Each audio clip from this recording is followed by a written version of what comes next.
Aloha kako. Welcome and good evening. My name is James Eustace, and I'm the president of the Waimea Community Association. Thank you to those joining us online tonight for our regular monthly Waimea Community Association town meeting. I encourage you to follow, like, and subscribe to the Waimea Community Association on our social accounts. And you'll also find relevant information up on our website, waimeatown.org. We do strive to keep our accounts active and up to date. And this evening, we're streaming both to YouTube and Facebook. And this recording will be made available for later viewing as well. So at this point, I'd like to recognize the WCA board members, our Vice President, Mary Beth Lachek, our Treasurer, Jeremie Madrid, our Secretary, Nancy Carr-Smith, and our directors, Patty Cook, David Greenwell, Lonnie Olson-Chong, Michael Donnelly, and Riley Smith. And on behalf of the Waimea Community Association Board, we are grateful for the support shown by you to hold community meetings, especially in this virtual setting. Thank you all for your interest in joining us for our past meetings and for viewing and sharing those recordings.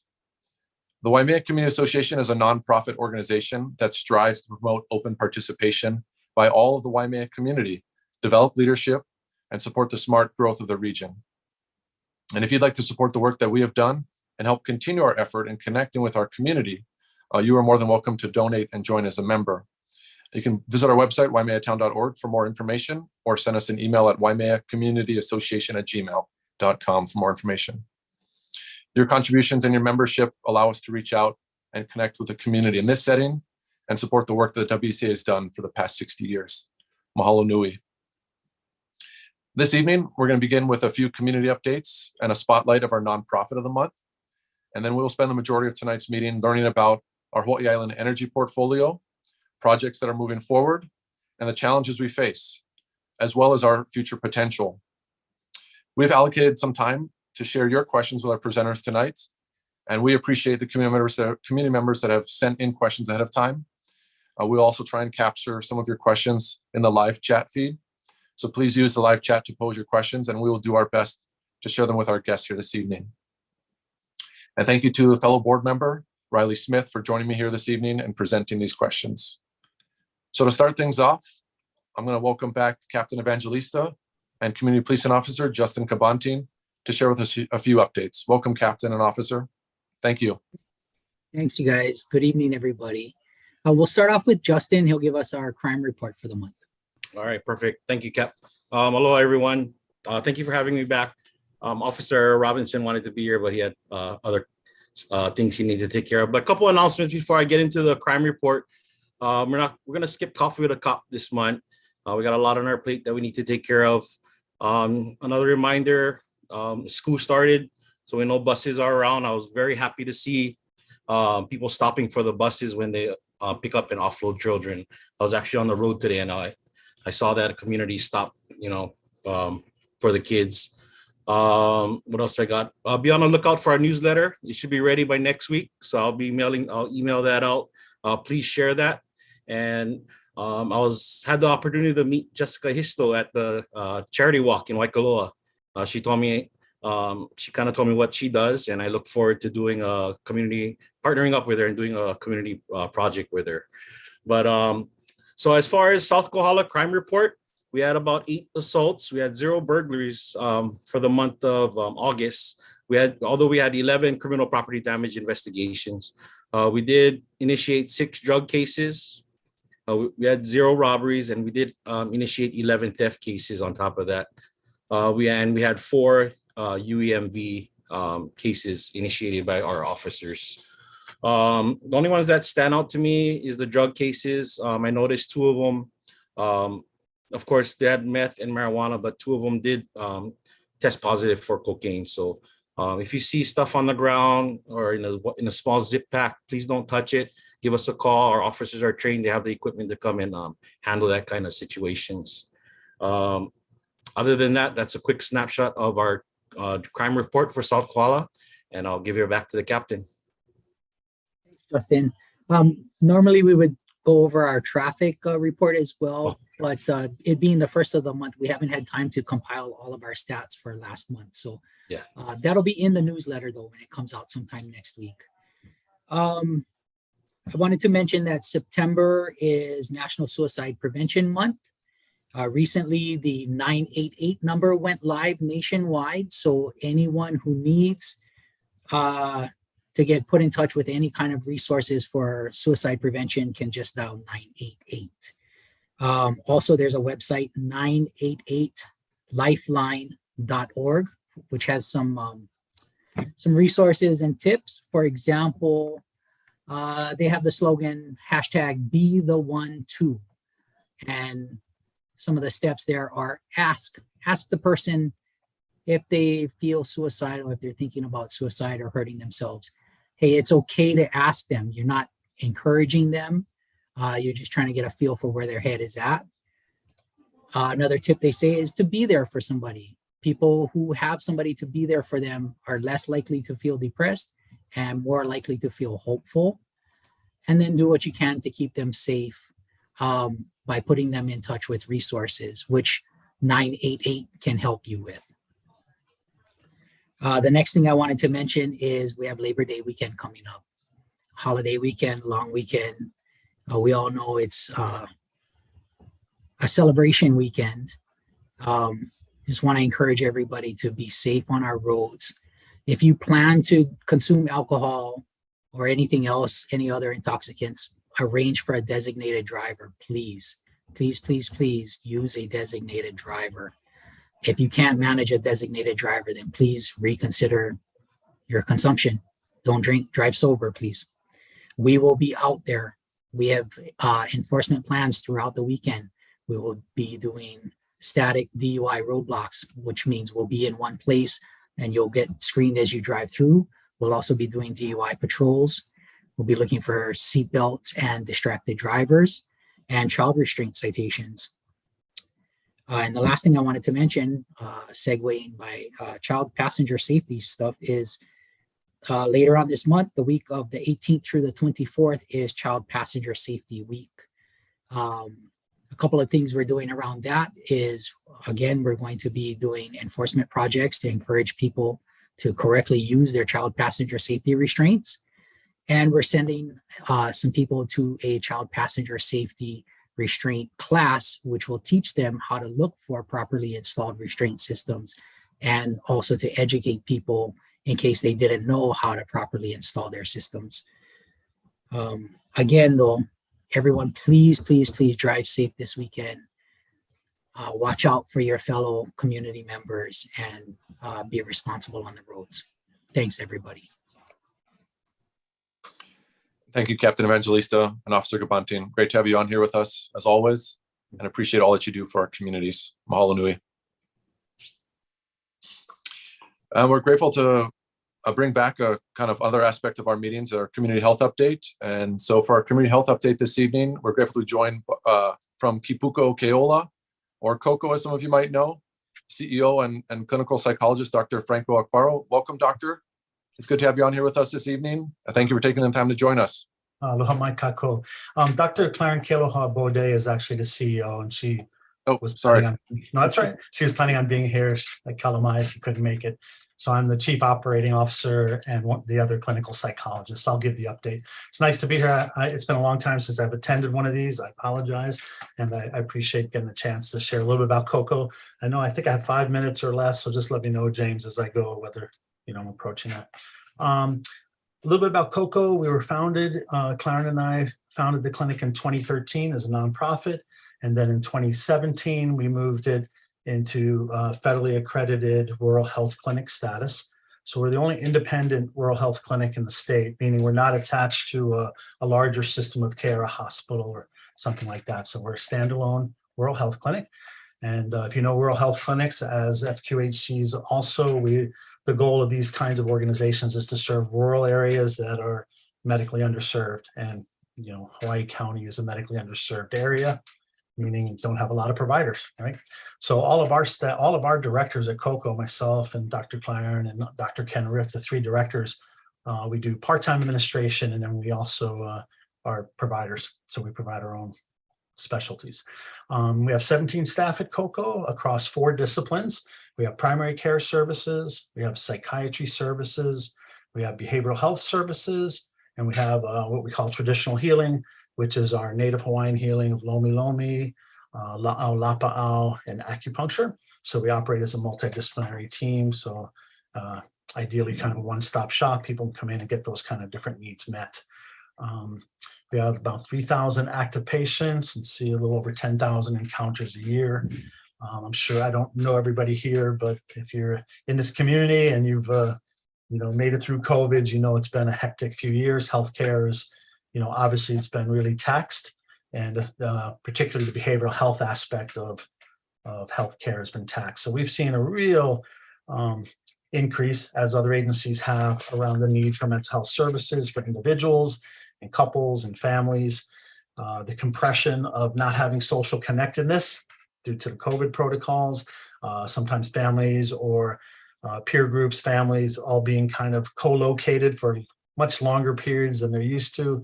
If there was pre-existing problems like substance abuse or domestic violence, child abuse and neglect, those were all exacerbated by COVID. So many referrals, we were swamped. We added our psychiatrist during this time, and we're looking for another clinical psychologist if people know of any, and also another nurse practitioner.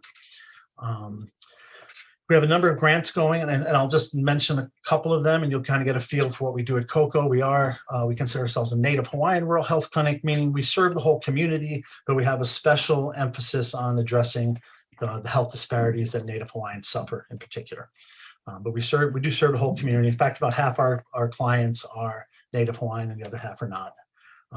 Some of the grants we have is one federal grant is to help about 360 individuals over 3 years manage their diabetes, hypertension, high cholesterol, depression, anxiety. And so we recruit Native Hawaiians from the community or from our patient panel, and we have all of this array of services, all of our clinic services, plus we offer nutrition counseling and fitness memberships, and we track all of their numbers, their different health numbers, and we've had really extraordinary results. So that's that's a 3-year grant.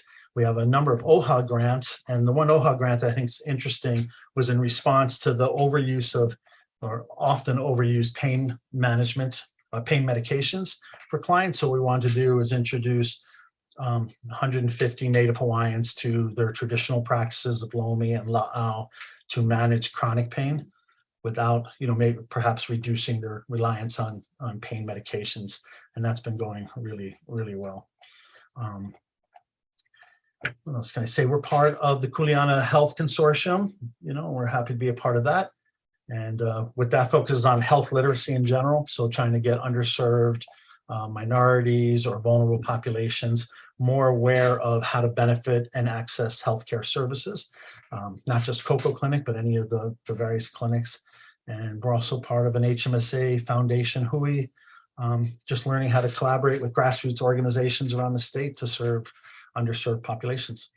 So yeah, that's the update. Thanks for having us too. Appreciate it. Thank you, Doctor. Great to have you on here with us and really connect with the community and offer your services to the community as well. So thank you for joining us here.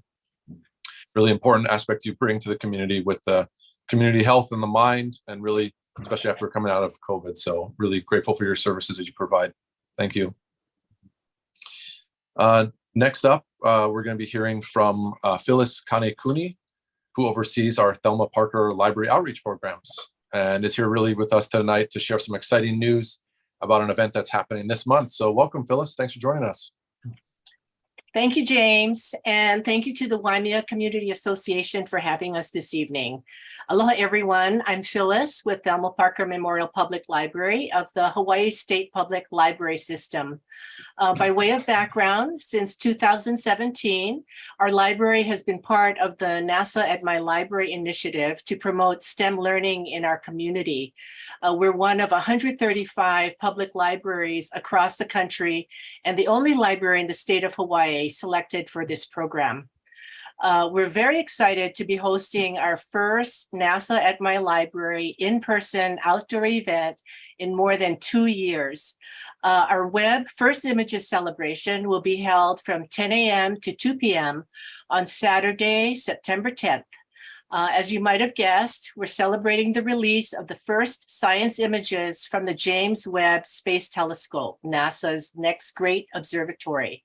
The event is free family friendly, and everyone is invited.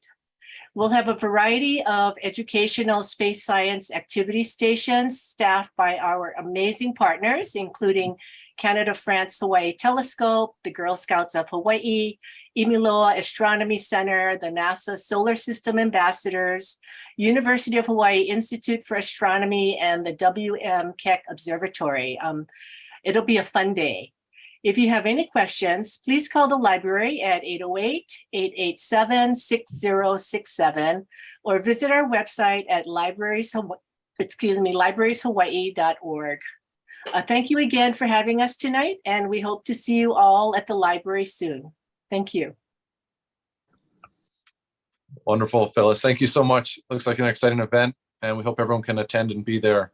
So thank you for putting that on and really connecting our community in that fashion. So thank you.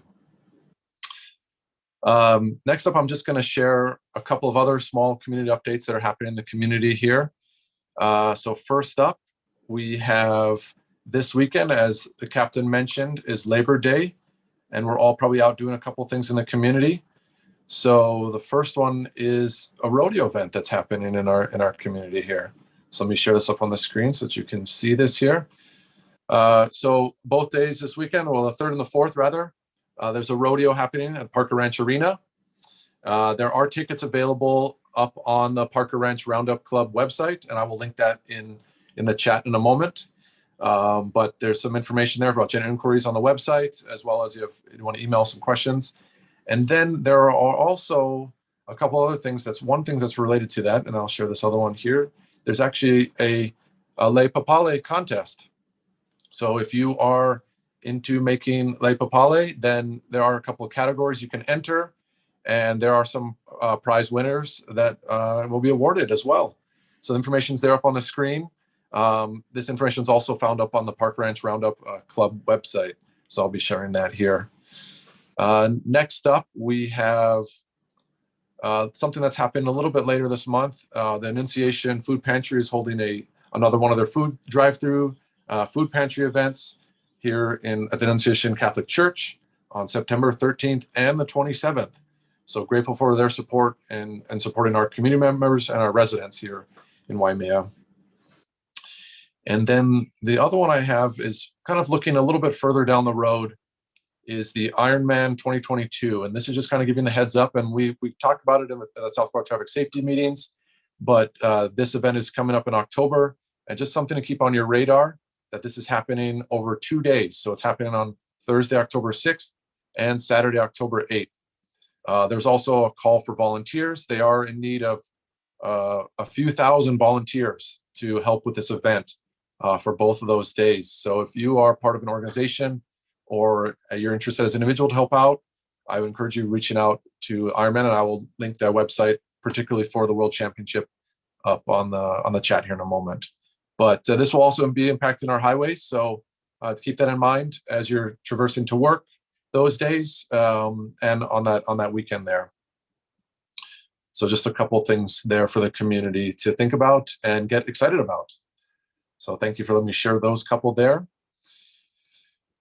And next up, we're really excited to, just wanted to say that we're really excited to bring in our nonprofit of the month for the month of September.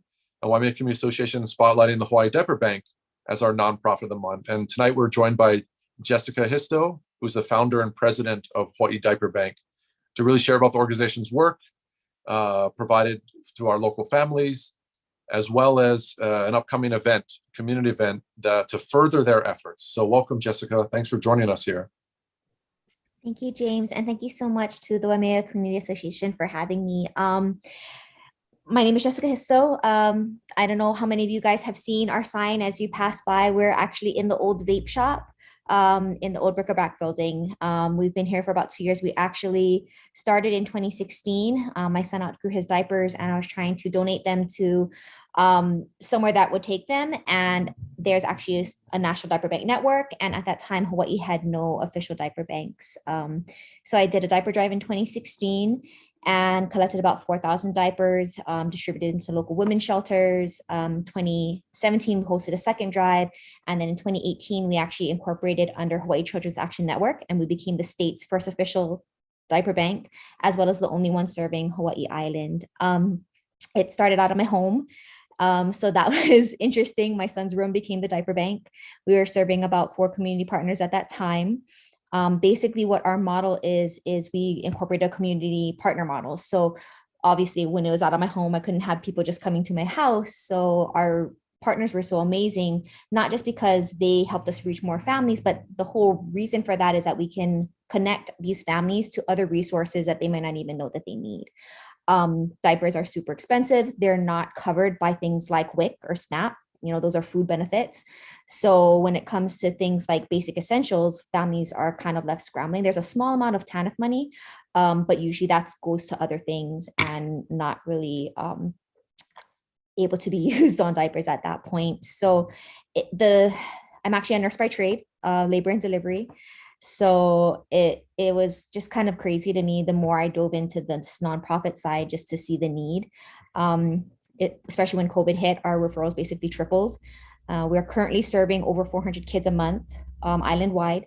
In 2020, we did our first drop, outer island drop to Molokai, and then in 2021, we did a second drop to Molokai as well as a first drop to Oahu.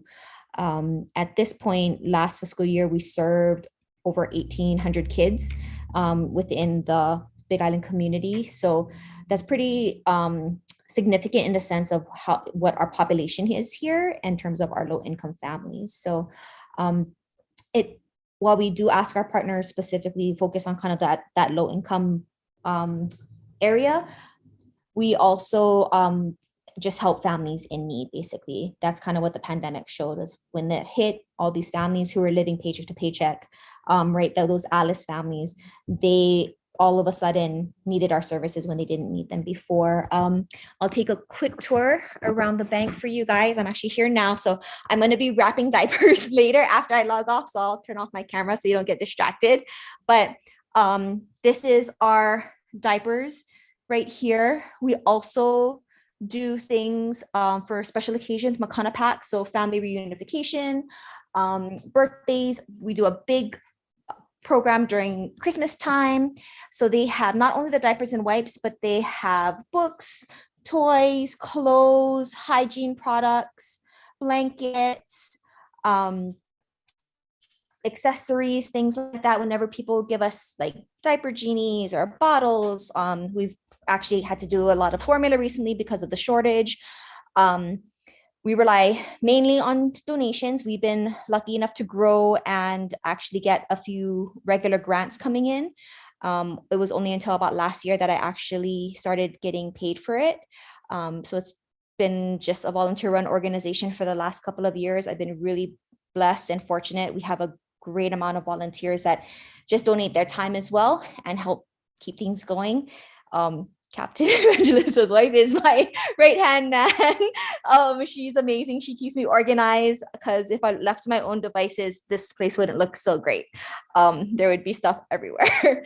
But we basically bundle packages of diapers in a certain amount. I would love to be able to give out a whole box to families at a time, but that's just not feasible. So by the data, basically what it shows is that diapers usually between they say 8 to 10 diapers extra a week are what families need to feel like they're not stretching and leaving their kids in their diapers longer than they have to. So our goal is for 50 diapers per keiki per month. So on average, we give out probably about 15,000 diapers a month at this point.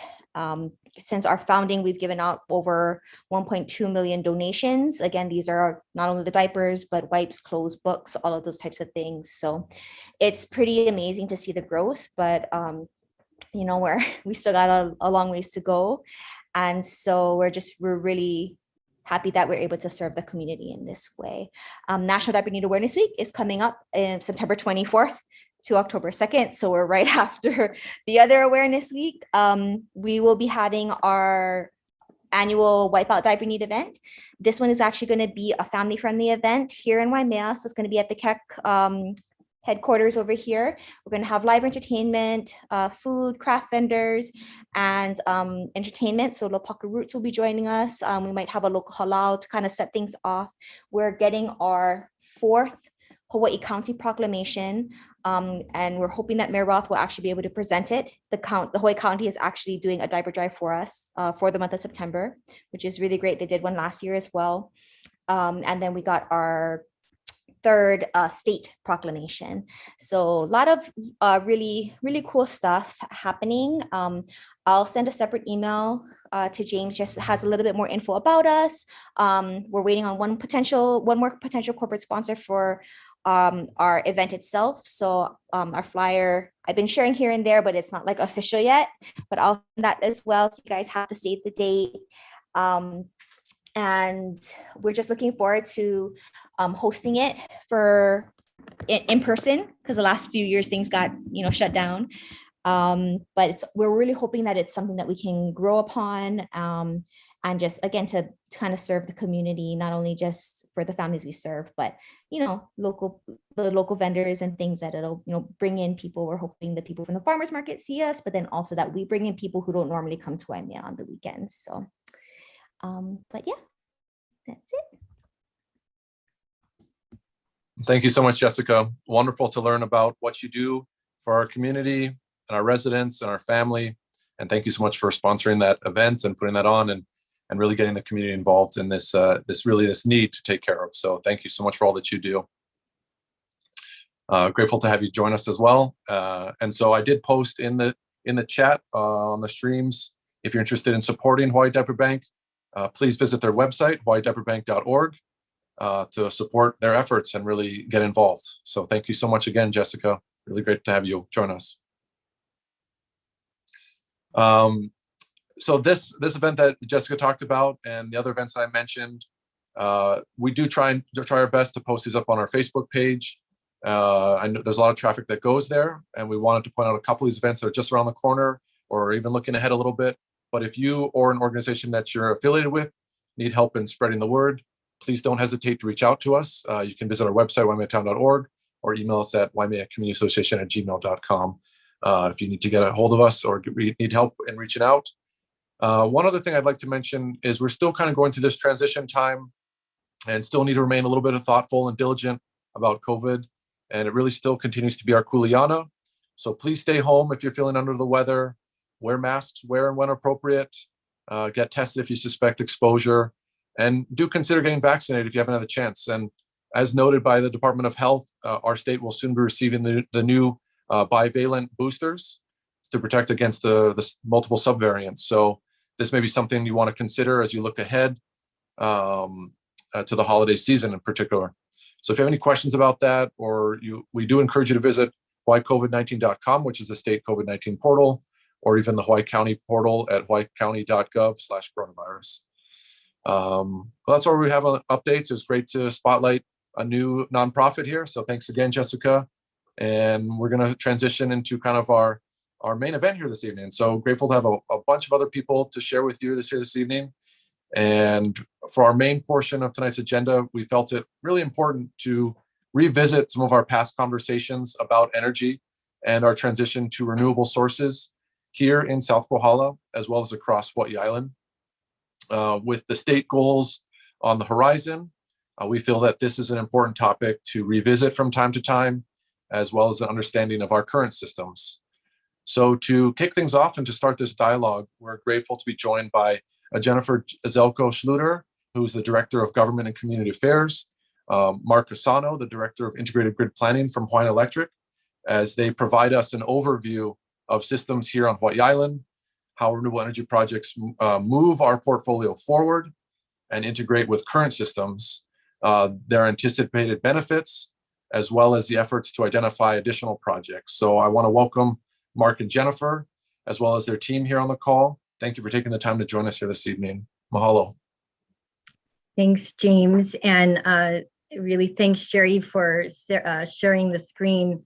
It's very hard to follow Jessica. I was really impressed with what the diaper bank is doing. That's just amazing. And for only being in operation just a couple of years, just really like kudos. to that really important work. But a big mahalo, James, to you and the Waimea Community Association for really having this space. It would be amazing if every community had this opportunity, because unfortunately, unlike Oahu, where they have all of these neighborhood boards, we don't necessarily have that here. So just a big mahalo. We've called into other meetings that you folks have had, just great information. You always pull such great people with really relevant information. So thank you for inviting us to share updates, including our planning efforts for Hawai'i Island. This is quite a timely meeting, so we're very glad to be here. I am Jennifer Zelko. I'm the Director of Government and Community Relations. And joining me on the call this evening is Marc Asano. He is our Director of Integrated Grid Planning, as well as Sherry Thornton, who is our Education and Community Consultant, and Kirstin Okinaka, who is our Senior Communications Consultant. So really appreciate the team for being on. Before I begin the formal part of the presentation, I did want to address the call for conservation that we made this week, because I think it's top of mind for everybody. I don't think I could put into words how much we appreciate the community's quick response to the generation issues that we've seen this week. They've helped by reducing their energy usage in the evenings. We know that it has been frustrating. We share in that frustration, and we do apologize for the inconvenience. But I thought it was important that we provide information as to why we made the request, so really the background. So on Monday, we went out to the community and we asked our businesses, and that includes large businesses, hotels, Department of Water Supply, along with our mid to smaller businesses and our residential customers, to limit their use of electricity during those peak hours in the evening of 5 to 9. This is when we see the daily amount of load is higher on our system, which makes sense. Everybody's getting home and they're making dinner, and so a lot of activities happening between 5 and 9. And unfortunately, during that time, we see a drop off of the PV that we've got during the middle of the day. So this request for conservation was prompted by the unexpected shutdown of our island's largest independent power producer, Hamakua Energy. And when I say independent power producer, just to explain what that is, it means we purchase power from them. So we purchase power from Hamakua Energy. They normally supply 60 megawatts, but all 3 of their units, so their entire plant is down right now due to the unavailability of ammonia. And that's because of supply chain issues. And so just to explain why they need ammonia, it is used for pollution control. They need it to run the plant. But we did get some good news earlier today, so I wanted to share it. We do expect Hamakua Energy to be back online Saturday, which is going to be great. We can't wait. But I also wanted to say that the conservation efforts on behalf of the communities have made a difference this week.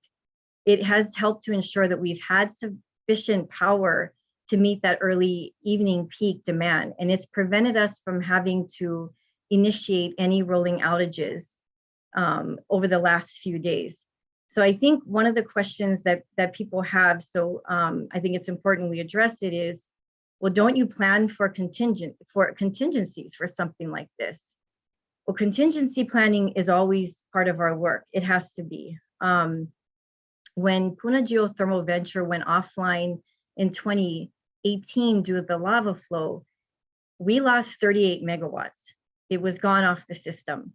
And we were able to make it through that time without ever having to call for conservation like we've had to do this week. Now, this situation is different. This plant supplies 60 megawatts, which is quite a bit more than 38. And in addition, we do have one of our own units at our Hill plant in Hilo. It was undergoing annual scheduled maintenance, so it was already offline. And then in addition to that, we have our Puna steam plant that has been offline due to extensive mechanical repairs. So all of that together, we were missing close to 90 megawatts, which is a big deal on a system that peaks at about 175 megawatts. This was then combined with the fact that the wind forecast for this week was lower. It was supposed to be in the lower range. And so without that extra wind that we would normally see, we were very concerned about tight margins, and thus the request for the conservation. Now, the good news is the last few nights, in addition to the community's response, wind has actually been higher than forecasted.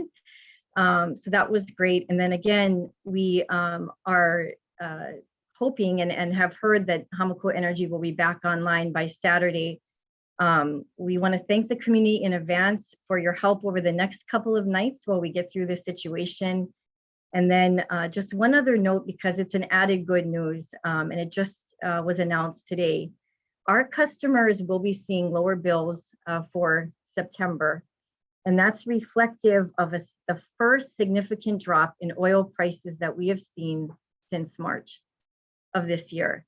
So on Hawai'i Island, we're estimating it'll be down about 6%. Bills will be down about 6% for our community. And with that, Sherry, we can go to the first slide. Thanks. This slide reflects fuel prices and our rates since 2008. Our communities over the last couple of years have faced extremely challenging times. I mean, not just here on Hawai'i Island, not just in the state, but really globally. The cost of goods and services, everything has increased due to supply chain issues, and then also, of course, inflation. And utility bills have also been impacted. Our communities count on us to keep the lights on. I think it's why many of us haven't gotten sleep this week, because we take that responsibility very seriously. These are our neighbors, these are our families. But the other thing we take very seriously is that we want to, and it is our job to keep customer bills as low as possible. But as we saw oil prices increasing worldwide earlier this year, we went out and notified customers about bill increases to help them prepare. And we quickly partnered with a really fabulous organization, Hawaiian Energy, and you can check them out on their website, to share that information with customers about how to better manage bills. So part of that is conservation and efficiency. There are so many things that customers can do to help better manage their bills. But for those folks that were still having problems, because those are our families, we did offer various payment arrangements, interest-free and financial assistance resources, because I think we're all in this together. In the county, Riley folks, they have been great collaborators as far as getting information out about financial resources available to everyone to help with rent, to help with utilities and mortgages. And so if you do know folks that are having trouble, please have them call us. We're happy to help. That's why we're here. And so later I'll put in the chat the number that folks can call. I'll come back to the slide in a minute, but if we could go to the next slide, Sherry.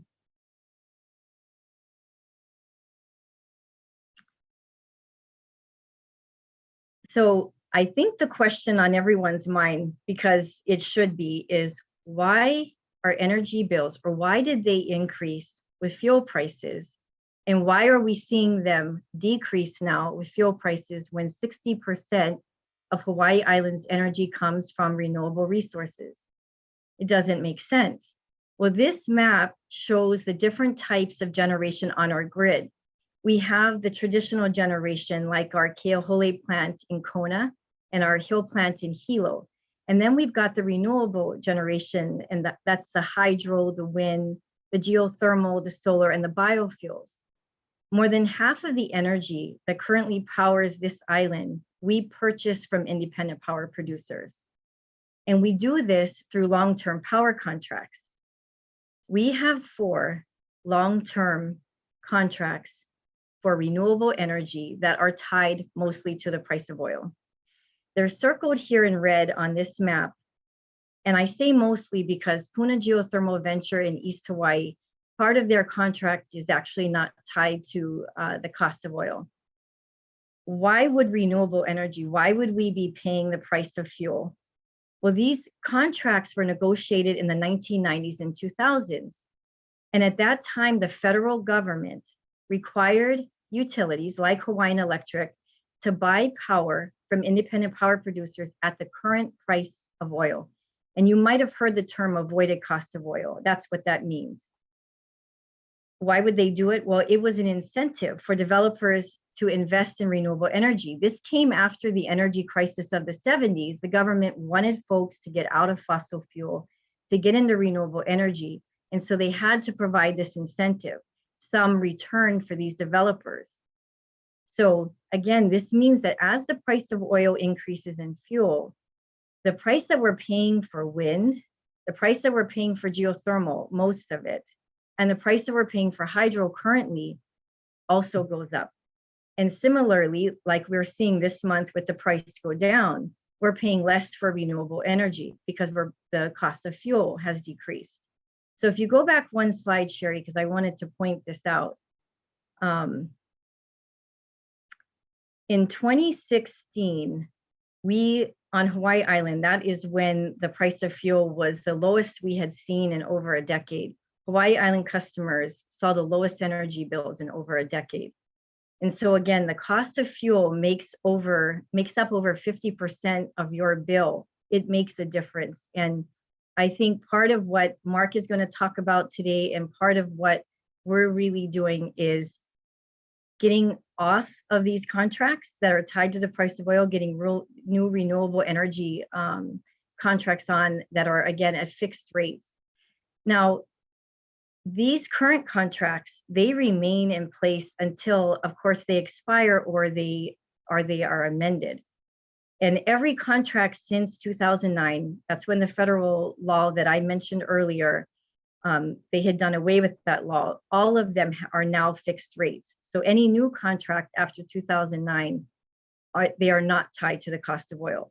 And then the other good news I wanted to mention is that earlier this year in March, the Public Utilities Commission did approve the amended purchase power contract for PGV, conditionally approved it on getting their EIS. And the new contract will not be tied to the cost of oil. They're currently reviewing Hawi Renewable Development, that's the wind farm in North Kohala. That will also not be tied to the cost of oil. And then the Wailuku River Hydro, which is in East Hawaii, if you go to the next slide, Sherry, that contract expires next year. So it will allow us to, again, get off of that avoided cost contract. And then Tahiri Power, which is in the south, at the bottom of the island, that contract expires in 2027. Can you go to the next slide? Thanks, Sherry. So lower cost renewable energy can help stabilize electric bills on Hawai'i Island. It is really important for all of us to be able to budget so that you realize if your use is the same, you're not going to see any volatility in what you're paying this month compared to next month. And I think that is really the ultimate goal as we get these new renewable energy contracts online. One thing that's really important for us, it's actually a priority for every employee of Hawaiian Electric, is working with our communities to add more renewable energy, to make sure that it is in locations that the community is okay with, that it makes sense. And so just a quick update of where we are in next steps. The commission approved 2 solar projects in Waikoloa that are now in the design and construction phase. And I am really glad to see both Innergex and AES on this call. They have been absolutely amazing to work with. The employees have been really just awesome. So happy to see that approved, and we'll be really happy to see them come online. And then for future projects, we began the 3rd stage of our renewable energy procurement last year. We're seeking an additional 150 megawatts of renewable energy on Hawai'i Island by 2030. We're also currently evaluating proposals to provide low and moderate income customers the opportunity to participate in shared solar program, which some of you might have heard. We used to, it was termed community-based renewable energy, and it's now called shared solar. But this really allows folks that maybe have not been able to share in the renewable energy future, either because they don't have the roof space, they may be in an apartment or a condo, but they can now participate, which is just, we're so excited about. I think that's going to be a great thing for Hawai'i Island. And then just a quick update, because we've talked about it before on this call. We also have the RFP for the battery portion of a proposed microgrid project that we're doing in North Kohala to help with their resilience and sustainability. And so with that, I am going to get to turn it over to Marc Asano, who will actually get to talk about the exciting things that the company is doing and really how the community can get involved in this planning process. So thanks again. And I know we'll be doing questions at the end of this. So thank you. Thanks, Jen. Hi, everyone, and thanks for having us. So I wanted to, we can go to the next slide, Sherry. I wanted to just briefly kind of talk about what we're doing in terms of our long-term planning as we move towards 100% renewable energy. As Jen noted earlier, Hawai'i Island is pretty far along in that you folks have achieved 60% renewable energy. So what we're doing right now, and we're currently in the middle of a process, is kind of mapping out what resources and what technologies are going to be needed in order to reach 100% renewable energy. We last year, Hawaiian Electric had made a commitment to reduce carbon emissions by 70% by 2030. And also the state has a law to get to net zero emissions by 2045 across the entire economy. So that's not just the electric sector, but including transportation and other sectors of the economy. And then also, the law that's been around for a while is to reach 100% renewable energy by 2045. So we have this effort called Hawaii Powered, and it's all about figuring out how to accomplish these primary goals here. And there's a lot of considerations and planning that goes into it. On the next slide, so in terms of customer impacts, there's a lot of benefits and things that we consider. But for the customers, what we want to be able to do is to be able to achieve a resilient and clean energy grid that is going to require a lot of collaboration and compromise and creativity, and especially working with all of the communities, which is why it's really great to be able to speak to this community tonight. And we've been also speaking to other communities on Hawai'i Island and have other meetings planned in the future. But from a customer's perspective, we would like to make more options available to customers, be able to manage their energy bills. One of them is shared solar that Jen talked about. We have our rooftop solar programs open, but even just generally projects like Waikoloa and Halekuawehi that benefit the entire system and all of the customers. Let's see, we can go to the next slide. And so as I talked earlier, mentioned, this is a really complex planning process, and we work with a lot of different stakeholders within the state. We have a stakeholder council that sort of advises us on kind of strategic issues. Hawai'i Island is well represented on our stakeholder council. Jackie Hoover is a part of it, as well as folks from the county of Hawaii, and Riley participates from time to time as well. So there's a lot of good representation for Hawai'i Island as we kind of work through what our future plans are going to be.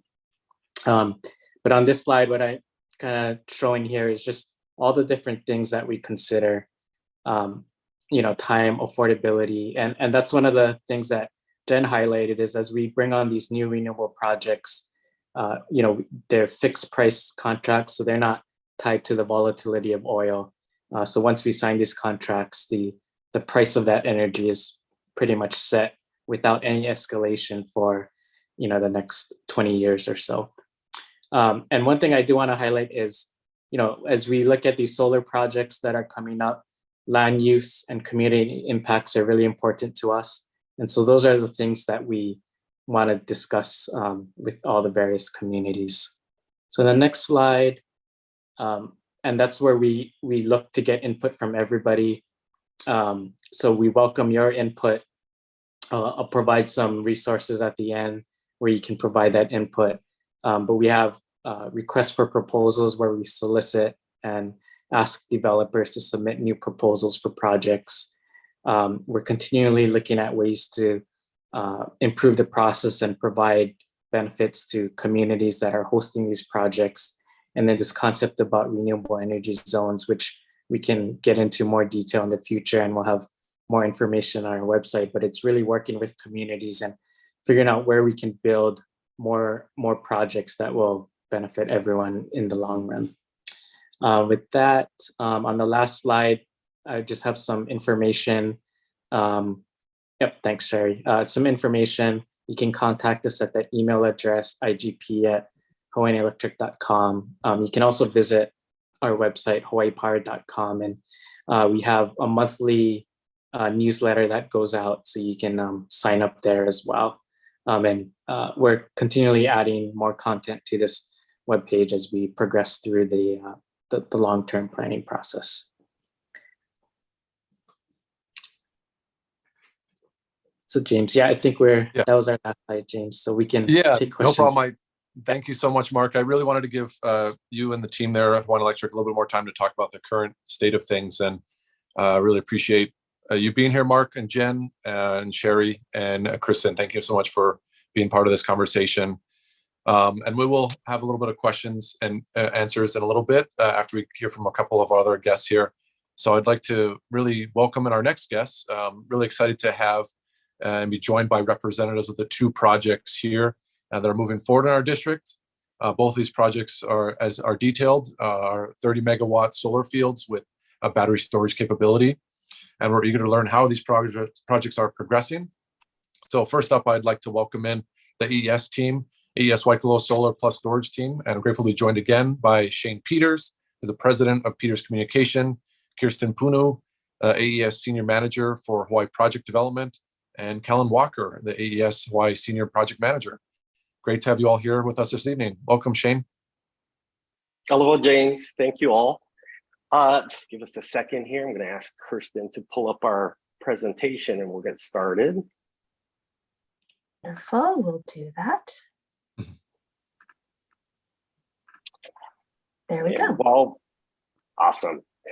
Well, thanks so much, James, and folks from the Waimea Community Association. We really appreciate the opportunity to come back once again to your organization and provide an update. I'm sure everybody's itching to hear what the latest is. I'm sure everybody's been watching the progress of the project as it continues through. James did a great job of introducing the team, but we have a new member of the team that I also wanted to introduce. Her name is Therese Gardner. She is the Community Engagement Manager for AES Hawaii and has just joined the team. So Therese, if you want to activate your camera and give a quick wave to the folks out there. Aloha. Thanks. So why don't we just dive right in? I know our time is short and there's a lot of other great information to get through. So with that, I'm going to turn it over to Kirstin to start us off.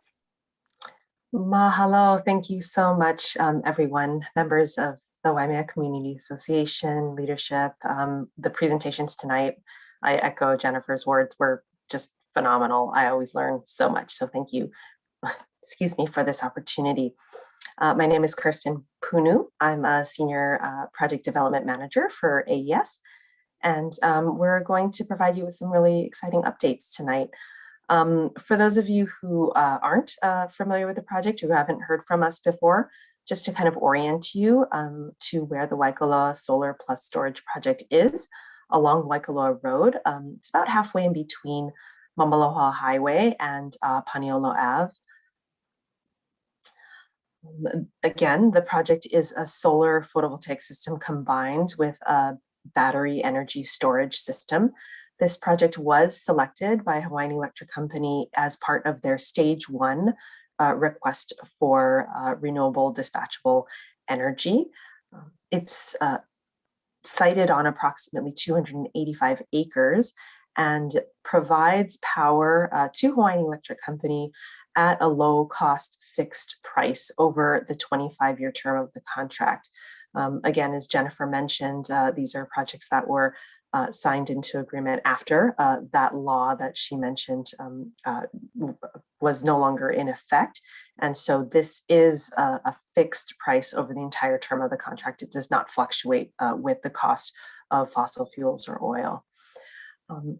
We are doing our very best. The project timeline was affected by the pandemic and some supply chain issues, which you'll hear about a little bit further in the presentation, but our team is working very diligently to get the project online and to bring the benefits of the project to the community, that low cost, fixed price and stable energy, with part of the project aiming to come online at the end of this year. So this is the project layout, and some of this can be a little nebulous on paper, but here off Waikoloa Road is the construction entrance, and you can see there are a series of internal roadways that are depicted in the dark lines. These lighter black lines here are the panels themselves. We'll show you some actual photographs in a minute. Here in the center of the project is the project substation and switchyard, which does allow for the energy that's generated to connect directly into an existing overhead line and serve the Hawaiian Electric Company grid. These are some photos of the actual equipment on site. These were taken not too long ago, actually on site. So this is still under active construction. But what you can see here is a picture of the battery storage containers, as well as some of the components and inverters that do convert the energy and allow us to feed into the Hawaiian Electric Company grid. These battery storage containers are self-contained systems that do have fire suppression systems self-contained within the units. They are dispersed on these non-combustible surfaces, these concrete pads throughout the site. Inside of the container, there's a look into what happens inside of the container are individual battery units.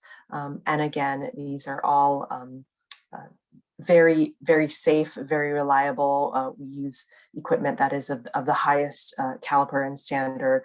And these fire suppression systems do utilize the industry's best practices and highest standards to ensure safety and reliability.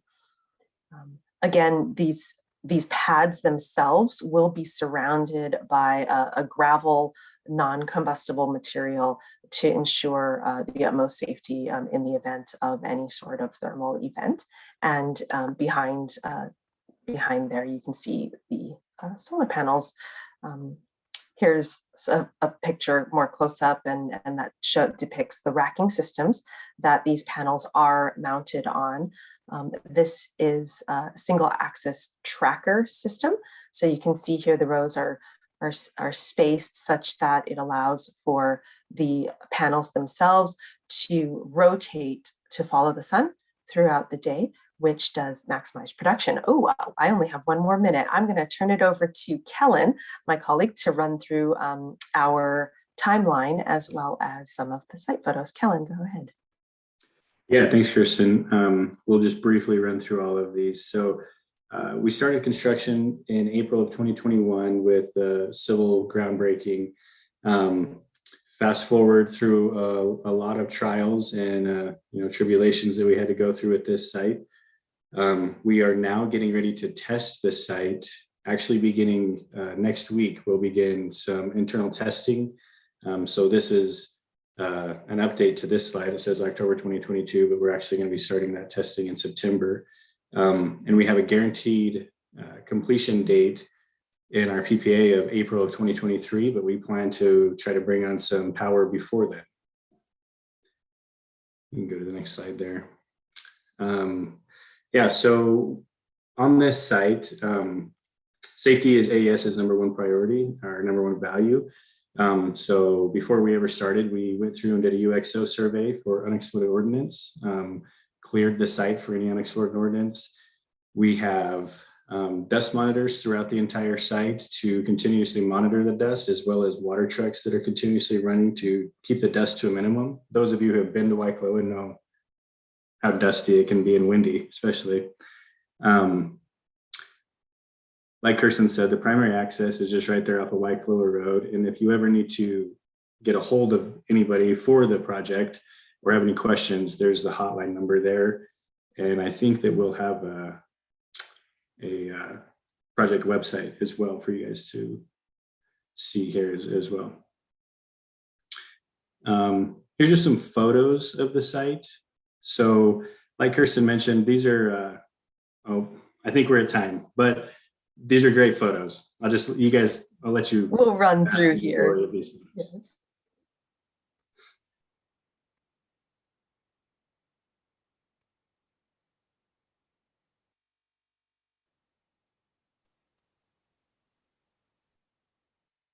And there's that website there with a ton more information, as well as information on how to get a hold of us at any time with any further questions. Thanks so much.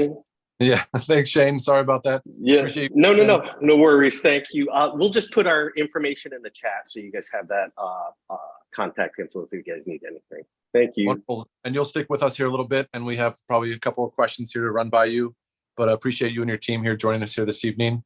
And so next up, I'd like to welcome in the team from Innergex to update us on their project, the Hamakua project here on the outskirts of Waimea. Thank you to Jillian Fletcher, the project manager of wind and solar energy, as well as Ellen Bird, the community and government relations manager, for joining us here this evening. Welcome, Jillian. I'll pass it over to you or Ellen. Yeah, thank you. I think Jillian's going to pull up the presentation. Perfect. Yeah, you can see it okay? Yeah. Great. Okay, so yeah, aloha, and thank you for having us, James, and the Waimea Community Association to share details on the Hamakua Solar Project and how it's been progressing.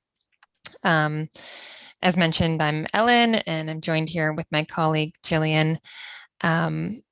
And I guess, yeah, okay, great. So for those of you who don't know Innergex already, we're a renewable energy producer with 83 operating projects. They're all renewable energy, so hydro, wind, solar, battery. And we were founded over 30 years ago in Canada, but we've been active here in the States for over 15 years.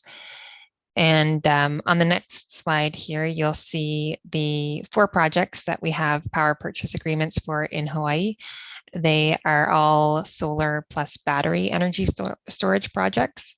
And together they would power the equivalent of about 41,000 Hawaiian households with renewable energy. So we have actually, maybe just back to that map, we have projects on Oahu, 2 on Maui, and then Hamakua on the Big Island. And earlier on this call, Jennifer and Kirstin both mentioned the supply chain issues that are having global effects, and our projects are not immune to those effects either. And our team has been busy navigating a number of these impacts related to supply chain issues and inflation that were unforeseen prior to the pandemic, but we've been working diligently and have been committed to progressing these projects. So we're going to dive into the progress we've made on the Hamakua project. It's a 30 megawatt solar project with 120 megawatt hour battery energy storage system. And it's located on approximately 300 acres of Parker Ranch land south of Waimea. I think it's here on the map. So with that said, I'll hand it over to Jillian to provide more details on the project. Awesome, thanks for that, Ellen. Okay, so a bit of background before we go into the construction progress. But way back in April 2018 is when we signed or submitted the bid for Hamakua. Over 4 years ago now, so before anyone had even heard of COVID-19. December 2018, that PPA was executed with HELCO, and then in 2019, it was approved by the PUC. Between 2019 and 2021, we completed all our archaeological, environmental, and technical studies to make sure that we're adhering to any requirements and noticing any sensitivities of the area. And then between 2021 and 2022, which is when I came on board, this was when we're in the process of updating our design, obtaining all of our building permits, and necessary approvals to proceed. Which brings us to Q1 of this year when we started construction. So this next slide shows pictures of the blessing that was carried out by Kumu Daniakaka on the 4th of January of this year. It was a great day. We had presence from Innergex, the landowner Parker Ranch, and then also our principal contractor, HKS JV. And HKS JV is a joint venture consisting of Site Constructors and Columbia Pacific, both of whom are local contractors. So that's great that we were able to have them work on this project. Early civil works then commenced after the blessing.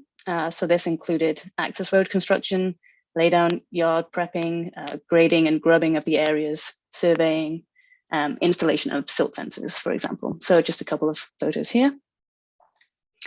Couple of acronyms for you as well, SWIPPY BMPs. So this stands for Stormwater Pollution Prevention Plan, Best Management Practices. So just wanted to highlight what we're doing as a company to make sure that we're respecting the environment and doing minimal damage. So these 4 pictures show these BMPs that we have in place. So top left is hydroseeding. So that's spraying a mixture of mud and seed onto disturbed soil.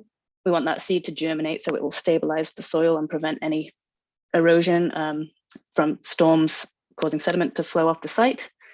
We have a level spreader on the top right, which HKS JV are adding rocks to. This is another erosion control device. It slows down the flow of any potential stormwater, reducing potential pollution. We have a berm on the bottom left, again, which kind of diverts water to prevent flooding.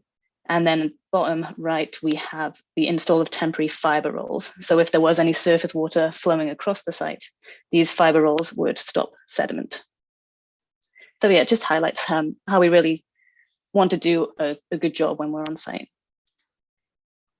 So this is just a couple of photos of the access roads, a nice aerial shot there of the access road that would surround one of the PV array blocks. And we are focusing on quality control throughout. So this bottom right picture shows a third-party geotech testing the road to make sure it stands up to the load requirements. Some of you might know it can be pretty challenging working on the island. So these pictures show the huge rocks that were unearthed after a blast and the contractor's efforts in breaking those up so that we can create the access road for the switchyard. Speaking of the switchyard, this picture shows the paving of the entranceway, which is off the highway. So as it is off the highway, we had to work closely with the Hawaii Department of Transport. So we had our engineers submit designs, and there was a lot of back and forth to make sure our designs were to code and the requirements that Hawaii Department of Transport need. And then throughout the construction and the completion, we actually had inspectors from HDOT come to site to witness this. Speed it up. We were continuing with procurement throughout. So the top left just shows some torque tubes, which was described well by the AES team. And then just a nice aerial shot there of storing of those torque tubes on the laydown yard. Not without events. We did have a weather event on the 3rd of August. Flash flooding actually bypassed a retention pond and went onto the main road. But luckily our team were on site, took this matter extremely seriously and acted quickly to divert the water. And we're working with our contractor and engineer to make sure that we'll mitigate any future events like this occurring. And back over to Ellen. Yeah, so we strongly believe that the host communities that that have our projects should also benefit from them. So we're committed to maximizing local and Hawaiian retail business opportunities, procurement and employment. We are committed to community support and sponsorship of community events, such as the St. James Church Community Meals, the Hawaiian Homesteaders Association's Food Basket Project, and more recently, the Parker Ranch July 4th Rodeo. And then a community contribution will kick off when the project has commercial operation. It lasts for the entire lifespan of the project, and it's based on a percentage of the project's gross revenue, and it's expected to be, or currently estimated to be, $36,000 a year. And then, of course, providing stable energy prices for the lifetime of the project as well. And then just on the last page, we have my contact information and our website. So mahalo, thank you for having us, and look forward to your questions and comments. Thank you. Thank you so much, Ellen and Jillian. Great to have you on here. Great to meet you. And thank you for taking the time here to join us here this evening. And as we move to the last part of the meeting here, really as these projects and future initiatives play a big role for our communities, it is extremely important to work and recognize the work done by state and county officials and our legislators on behalf of our residents to move these projects forward and really represent our interests. So this evening, we're really grateful to be joined by Riley Saito, the energy specialist for Hawai'i County, in an effort to understand the role that our county plays in this discussion, as well as the efforts to support current projects and even identify future initiatives. So welcome, Riley. Thanks for being here with us this evening.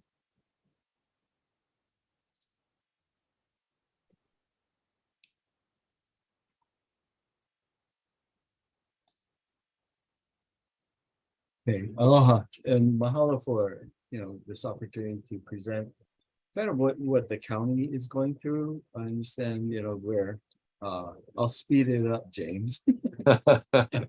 Okay, so this is our current situation at the county. Prior to any effort regarding renewable energy, we have our building energy load, our vehicle use needs to transform to zero emissions. And so starting with the buildings, we're looking at really becoming energy efficient and lowering the load or need for grid electricity. And that's represented by the arrows on the bottom. But as we move forward towards zero emission mobility through either through hydrogen fuel cell electric vehicles or battery electric vehicles, they're both electric vehicles, but they both take energy. And so that will add a lot more grid. If we did nothing, add a lot more grid energy required. And so we're looking at lowering the load in step 2, increasing the load of energy molecules needed in step 3. Then we're looking at installing and optimize renewable energy systems through photovoltaics, possibly some energy molecules from waste to energy, which it does not involve incineration or steam reform. Very important. Those things are being considered. And so with that, we could actually zero out or offset a lot of the load increases. So the current situation on the left is our departments work in silos. The facilities are managed in silos and the vehicles are managed in silos. So we have a lot of vehicles that are lying around that are not needed, and they're primary internal combustion engines. The facilities all pay their own electric bill. They might be in the same block or in the same tax map P, but the financial and load analysis is not consolidated. We also, on the lower left-hand side of the left-hand, we have this biogas that is leaching from our landfill, and it holds enough energy to actually run our bus fleet for 2.8 million miles a year. That's the energy value. And so we're looking at consolidating the analysis of load for the facility. We're looking at consolidating the vehicle miles required by the various departments and looking at shared use of the vehicles, shared use of renewable energy to replace the addition of zero emission energy molecules required. And so you'll see on the right-hand side, we have less vehicles. The additional load is offset by the renewable energy. And on the little landfill, we're gonna, both the closed landfill in Hilo and the active landfill, 4,000 square miles, 22 transfer station, all the trash goes to one landfill. And so we have a actual capture system, and I'll switch to a different slide there that regarding the landfill. So we're looking at it as it's trash, but it's also treasure. So you have the Hilo landfill, Hilo wastewater treatment facility, West Hawaii sanitary landfill. All of these are sources of energy that can be transformed through utilizing the gas, methane, to produce electricity, and or additional methane being produced through anaerobic digestion. We clean the methane, we remove the carbon from the methane before actually then utilizing it to replace propane for one thing, and then or firing it off and producing electricity. So this is one source where our biomass and our current systems can actually are a hidden source of energy for this island to be produced on this island. You combine that with wind, solar, geothermal, and inline hydro, or run-of-river hydro, other things along those lines, and we have a great opportunity to replace a lot of the imported fossil fuel energy molecules from being imported to this island, and at a lower stabilized cost. We'll be more self-determining in our cost of energy and our cost of energy availability. And real quick, where AES and Innergex, their price of production is like 8-9 cents of what we experience as ratepayers. Geothermal is about 5.7 cents per kilowatt hour. The self-generation, I did this analysis before the Russian-Ukraine incident.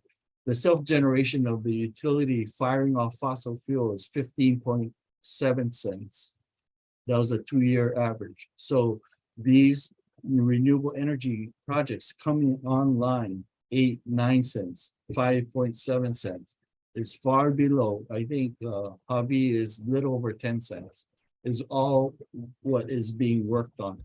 So once these projects come online, we will see rate stabilization, a lower rate at a stabilized future. That's it. Thank you. Riley, I know you have so much more knowledge in there to want to share as well about. So if you don't mind, we can dive right into some questions. We can definitely ask a whole bunch of other questions. So I'm really grateful for you being here, Riley, and sharing your mana'o about these projects and these different initiatives. There's also one other we'll probably ask a question about here. So at this point, we're gonna share a few questions that we've been received ahead of time, and we'll try and capture some that are online here. And really want to, maybe for the next 10 minutes or so here, I don't want to go too far over 7 o'clock. So I want to thank our WCA board member, Riley Smith, for helping pose these questions. And Riley, please take it away. We'll dive right in. All right, sounds good, James. Appreciate it. Riley, always good to follow you.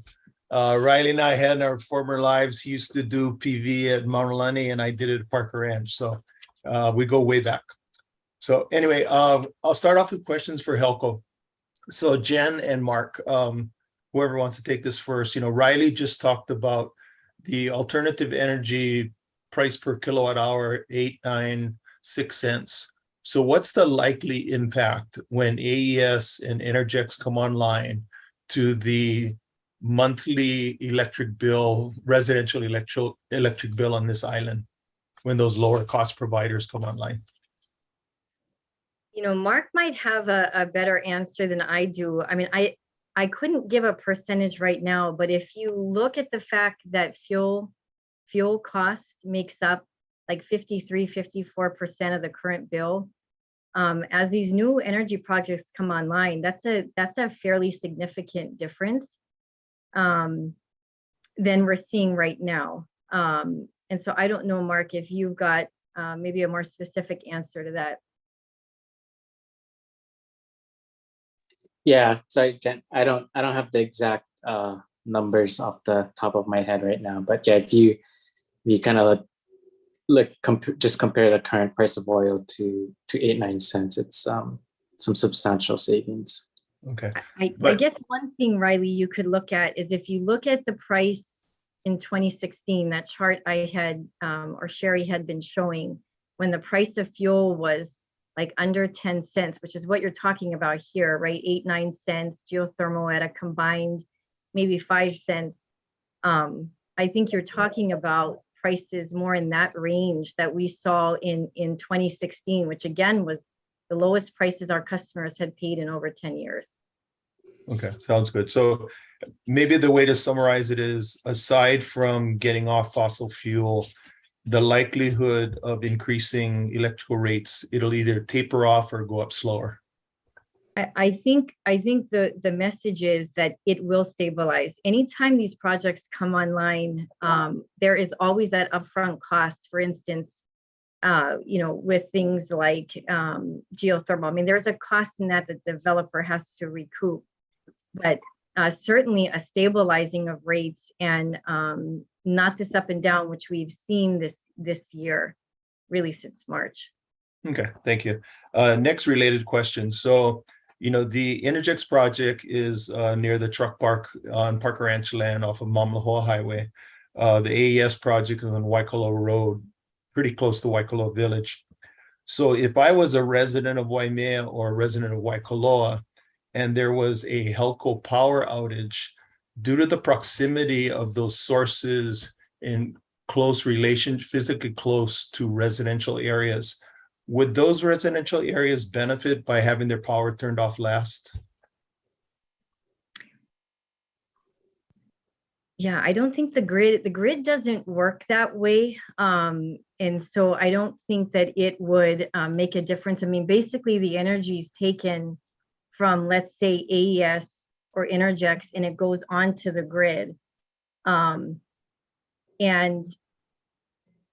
maybe in a situation like what we are planning to do in North Kohala, which North Kohala has a specific situation. They are fed by a radial line, which was, I think, built in the 50s. And there's no way for them to get power when there's an outage, if there's a car wreck. And so down there, or any other event type of emergency. And so we're looking at doing a microgrid with a battery where we could actually island that specific area.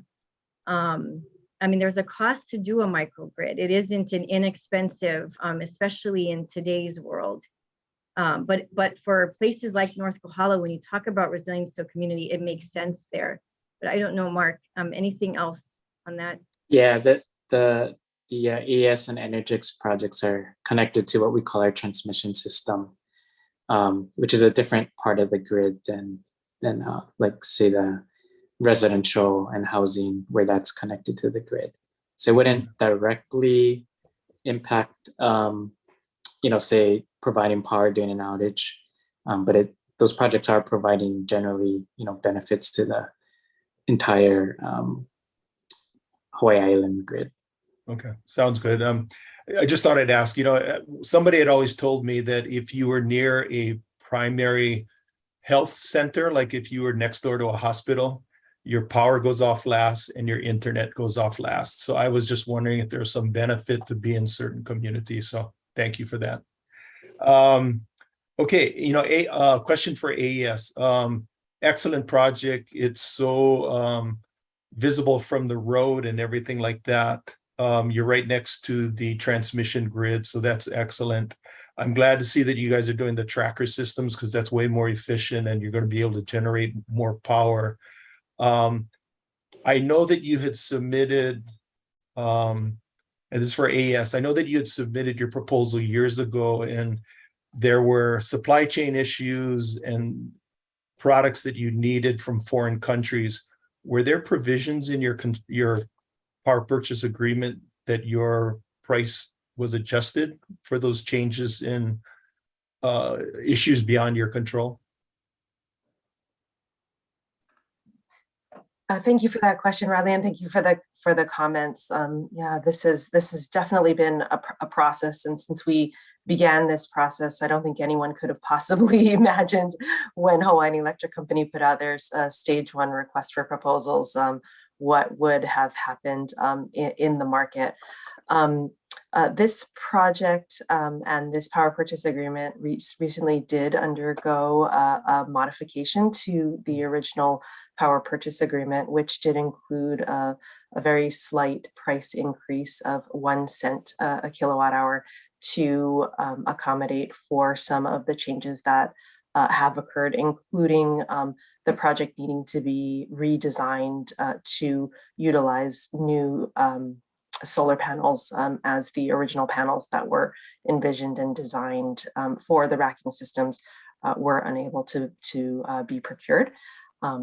Again, we are working very, very diligently. The project was redesigned and the team quickly pivoted, and we are working very, very diligently to bring the project to completion at the end of this year to ensure that low cost, stable price energy is able to be delivered to the grid as soon as possible, and Hawai'i Island can begin to see those benefits as soon as possible.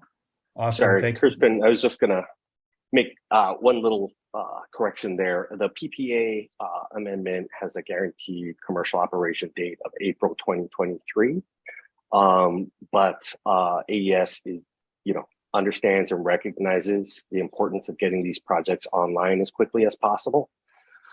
So they're planning on actually partially activating the project at the end of the year to deliver at least a portion of the project's power as quickly as possible to the community, and then obviously completing it as early as possible, but no later than April 2023. So just wanted to clarify that. Awesome. Thank you very much. All right. I know we just have a couple more minutes here. I got a couple questions for Innergex on your location out on Parker Ranch. In the last year, there was a huge fire that burned from Mahalo Road and came across towards Waikoloa. I saw the information that you had in your PowerPoint about addressing flooding and dust control. I'm just wondering how you guys are addressing fire potential and fireproofing your facilities should something like that occur again. Yeah, no, that's a really good question. And we definitely saw firsthand the results of the fire that have occurred and other extreme weather events. We have basically working with the fire department and the landowners Parker Ranch, we'll be implementing fire breaks throughout, making sure that vegetation is away from any kind of property that could potentially be damaged. I can go back and get more information from our senior PM, but I know it's very high on our agenda to make sure that we have those fire breaks in place and access to a water source as required. Very good. Cattle create good fire breaks. Just tell them they'll Kioki to keep those cattle in that area. Will do. The other comment, you guys installed a new driveway off of Highway 190 across from the Westway concrete driveway. It seems like there might be some sight distance issues on that curve as well as some vertical issues there. How much traffic do you expect to have coming in and out of that driveway? It's going to be pretty minimal, but I mean, especially now during construction, there's going to be more, and then there'll obviously be general maintenance. But it has to be said that it was designed with HDOT, the Hawaii Department of Transport. We're adhering to all codes and any line of sight requirements. But if there is a potential issue, that is something that we can look at for sure. If there's any concerns from citizens, we can take that away. And we will get the final design signed off and the building permit closed by Hawaii Department of Transport. Thank you. But that's, yeah.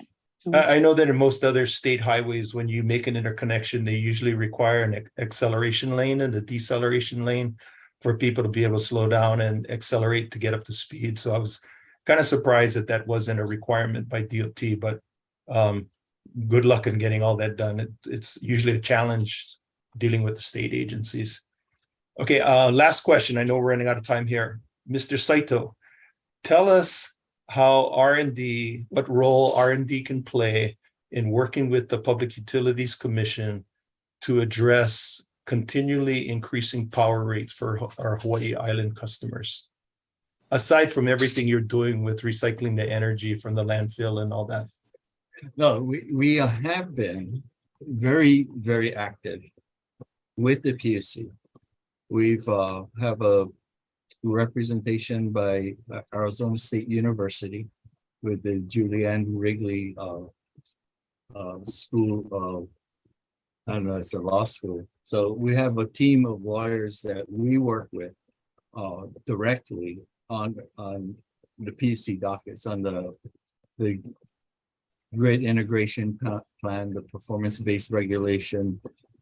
We were involved directly with the rate increase request for the PSC by HELCO, and in which the PSC found they actually denied the rate increase. And I believe in part it was from the case points that the Hawaii County did, along with the Department of Commerce and Consumer Affairs.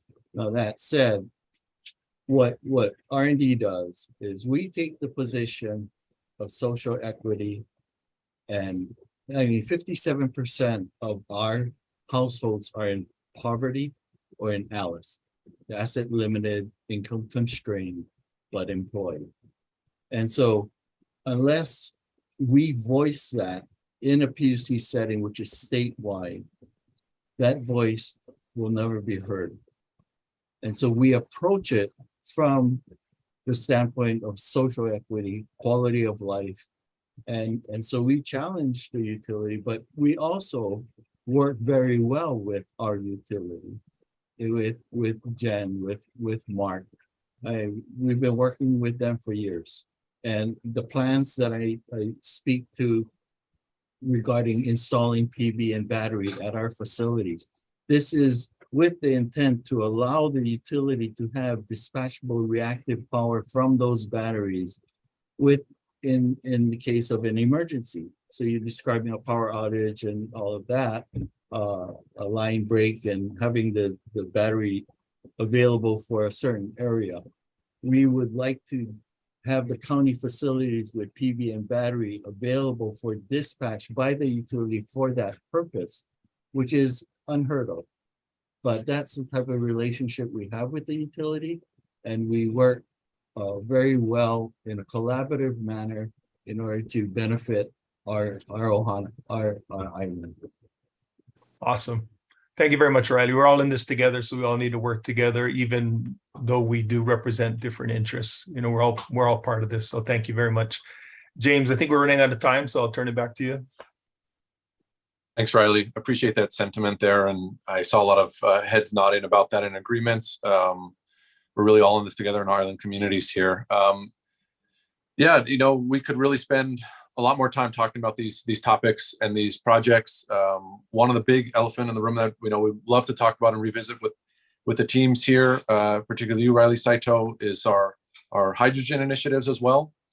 And we really need to, this really calls for another meeting to talk about these sort of things. And it's something that we as a board would revisit that topic and bring back to the community and really circle back and talk about these projects again. But it's really great to have all of you on here highlighting your projects. I know it's really high level and we ran out of time for a couple of things, but really wanted to give a community just a brief update on how these projects are going, and grateful to hear that they are moving forward and that we are tackling them as best as we can, regarding all the challenges we're having here. So really grateful to you and your teams from Hawaiian Electric, AES, Innergex, and of course the county working together collaboratively to bring these to our communities here and move our communities forward. So thank you for all the work that you do. Thank you, Riley, for those questions as well. And really before we close tonight's meeting here, I just want to make the last few words. Mahalo nui to all of our presenters for joining us here this evening, for taking the time to update our viewers, for helping us to tackle challenges. And thank you for all the viewers for joining us on the live stream this evening. You are always welcome to revisit and rewatch these recordings up on our Facebook page or YouTube channel. And as we talked about at the top of the meeting with our fellow police officers, have a safe Labor Day weekend.